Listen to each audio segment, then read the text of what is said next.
Let's talk some sports, baby. Taken by Iguodala. Iguodala to Curry. Back to Iguodala. Up for the layup. Oh, blocked by Jones.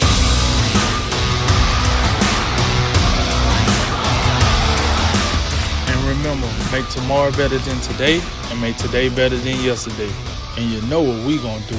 We gonna holler at you until next time, baby. All right, time to finish off with rapid reaction. A lot of topics, a little bit of time. Let's go, Jay. All right, the Chargers and pass rusher Joey Bosa have agreed to a 5-year, $135 million extension, making him the highest paid defensive player in football. Is he worth that much? Well, I'm not sure if he's quite worth that much, but he is worth about a sack a game, and he has established himself as a premier edge rusher in the league. So it's really no surprise after Myles Garrett got his contract that Bosa was going to payday too. We know when these guys get them close together, the next guy always gets a little bit more. The New York Yankees bullpen is set for a big boost as closer Aroldis Chapman has been cleared to return to the team. That's good news, right? Oh, it's great news for the Yankees, bad news for the rest of the American League. You know, he's still bringing that upper 90s, 100-mile-an-hour fastball and that big breaking slider. So it's a big boost for the back of that bullpen. And the Yankees are just super talented. They're going to be tough to beat regardless. Pac-12, Big Ten, and now the SEC, well, they've approved conference-only schedules for the upcoming college football season. Is this the right choice?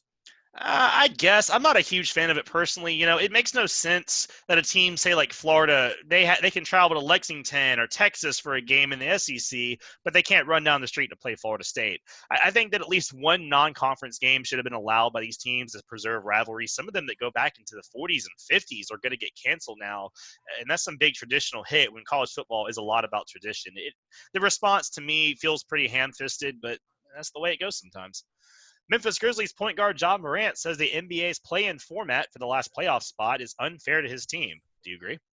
Oh, yeah, no doubt. He's just saying what we've been saying for weeks now. And the unfortunate thing right now is the Pelicans aren't even interested in taking advantage of it. But we covered that in the last segment. Moving on. Franchise tag defensive end Yannick Ngakoue has yet to report to training camp. I know you're shocked by this news. Socks are just blowing off my feet, man. Yeah, I'm not sure if we're going to see Yan at all. I mean, he seems pretty dead set on not showing up, but it is important to understand he hasn't signed his franchise tender yet, so he can't be fined yet by the team because he's not technically under contract. He just only has one contract option to sign. He'll try to hold the team's feet to the coal as long as they can to get a trade, but the Jaguars should have paid the man a long time ago. He'd be a bargain now compared to what Bosa and Garrett just got paid, but, you know, go Jaguars.